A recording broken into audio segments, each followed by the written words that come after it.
चलतु आज करवा घरे थिबा इंग्रेडिएंट्स रे गोटे साधा सीधा पिठा जोटा कि खाइबा तो स्वादिष्ट आ करिया ପାଇଁ कि भी बहुत सहज एमिति भी मानवसा गुरुवार हो अथवा को भी पूजा पर्व रे आपण आपको घरे करि परिबे भोग रूपे भी व्यवहार करि परिबे नहले घरे एमिति भी जळखिया रूपे भी करिकि खाइ परिबे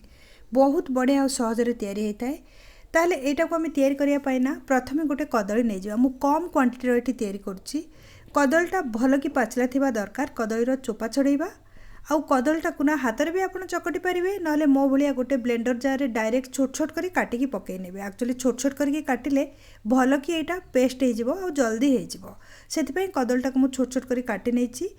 ता संगरे मिसेइबा गुड़ एटा होछि चूना गुड़ पकेइबा द्वारा जल्दी ब्लेंड हेकी गुड़टा ना कदली संगरे मिसी जिवो। दीटा को सामग्री को भल कि प्रथमे आमे ब्लेंड करके नै आसीबा। प्रथमରୁ एथिरे किछि पानी अथवा क्षीर पके ब्लेंड करबा दरकार नै कारण गुड़ आउ कदलटा ब्लेंड हैला परे ऑटोमेटिक एई टेक्सचर रे पळे आसीबो। आपण देखि पारुथिबे गुंड गुड़ मु एठी व्यवहार करछि ना सेति पई कि भल कि कदली संगे सेटा मिसी गला। जदि आपणक पाखरे खंड गुड़ थिबो ताकू छोट छोट करिकि आपण प्रथमे काटि नेबे तापरे ब्लेंड करिवे। एबे गोटे जागा नै जिबा सेथिरे ब्लेंड करिथिबा गुड़ आउ कदली को ओजार नबा आउ को साइड रे रखिबा। गोटे मसला बर्तमान आम तैयारी करवा जमीती कि मुझे नहीं जाइए पान मधुरी आधा चामच रु टिके अधिका ता संगे गुजराती दीटा को सामग्री को भल कि कुटी नवा। आपण देखिए पिठाटा जितेबाला आपन करुचंती ना एसबू छोटकाटिया मसला जो दीटा तीनटा आम पकेबा सेगुड़ाक पकेबा द्वारा पिठाटारू ऑटोमेटिक भोगर गोटे बास्ना आसीबो जेमती पूजा होता है। बर्तमान आपको खदड़ा करके मु कुटी नहीं तापरे आमर जो गुजराती ऊपर जो चोपाटा को बाहर कर नहीं ता संगे मुझे पकई आंब कसिया अदा आपन चाहिए नॉर्मल अदा भी पकई पारे। आंब कसिया अदा आधा इंच रु टिके अधिका ताकू भल कि आम कुटी नवा। तीनटाक सामग्री को मिसीजिव जमती प्रथमे निश्चय आपन दीटा सुखिला जिनस मसला माने पान मधुरी आउ ता संगे गुजराती को कुटिला परे अदा पकेइबे। एबे कौन करवा ना मसला को नवा जो बाउल रे आम रखीचे कदली आउ गुड़र बटा को ता संगे मिसई दवा।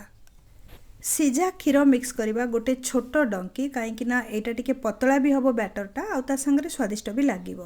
गोटे डंकी सीझा क्षीर मुझे मिसई नेली ता संगे घी आम पकेबा 2 चामच घी पकेबा द्वारा बहुत बढ़िया बास्ना आसीबो पिठाटार। आपण घी बदल में रिफाइन तेल भी पकई पारे किंतु जदि भोग पर प्रस्तुत कर घी निश्चय पकेबे। सब जिनस को भल कि गोले नवा जमती कि बैटरटा पूरा स्मूथ हो सेमती आम बहुत भल सब जिनस को गोले नवा। एबे कौन करवा ना आमे एटा को चकटिबा एमिति तो आपण बैटर भलिया जदि पिठा तैयारी करचंती आको टिके पतला करि परिबे अटा पकेकी आउ एथिरे कम क्वांटिटी रो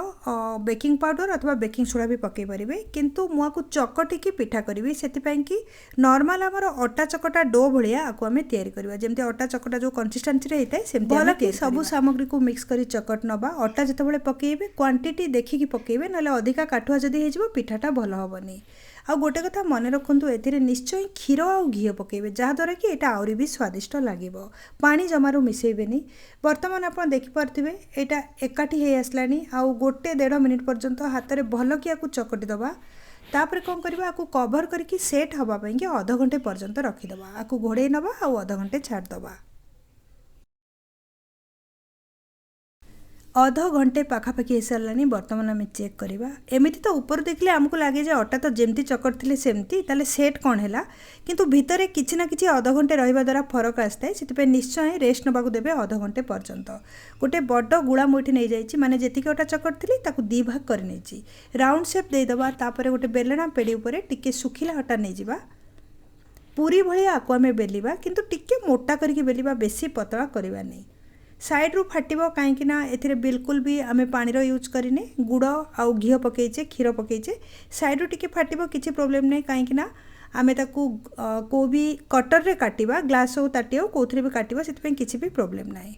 पिठाटा को काटिया पई मु एठी कपकेक मोल्ड रो यूज करछि जोटा कि साइडटा टिके कर्व हेक थाए तो भलो डिजाइन आसीबो बोली कि आ साइज हेकी भी तैयारी हबो पिठाटा। छोट साइज रो जदि आपण काटुचंती टिके अधिका पिठा हबो गोटे थर करे नहले बड़ साइज रो जदि काटुचंती 3-4टा हबो। प्रेस करी करी कि हाथ रे एथिरे आमे जेतिटा पॉसिबल सेतिकिटा काटी दबा पिठा को। आपण देखि पारथिबे वर्तमान एथिरे 5टा तो तैयारी हे गला गोटे पिठा को बाहर कर आपको चेक कर देखा केते बढ़िया है ठीक है सैडटा भी प्रॉपर्ली कट होती जिते भी काटे ना हाथ में प्रेस करदे ग्लास हो अथवा ताटिया जदि आप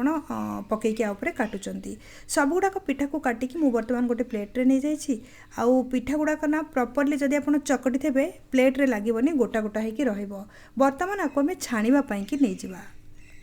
प्रथम मुझे तेल को गरम होगापाई कि रखी आ तेलटा बर्तमान गरम हो सारानी एवं कौन करवा ना ए गोटी गोटिकी आम पिठा को पकईदबा छाणा आ तेल को बहुत अधिका भी गरम करेंगे नॉर्मल जी गरम हवा कथा करेंगे अधिका जदि आपण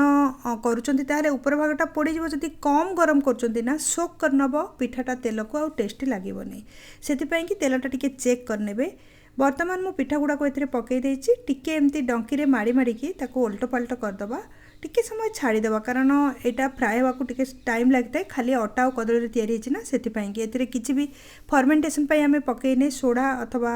बेकिंग पाउडर आउ भोग पाई यहाँ हूँ गोटे परफेक्ट रेसिपी टिके समय पर आपको उल्ट पाल्ट करदबा कलर चेंज होगी डार्क हो कहीं गुड़े आम तैयारी करचे जदि चीनी आप कर लाइट कलर हम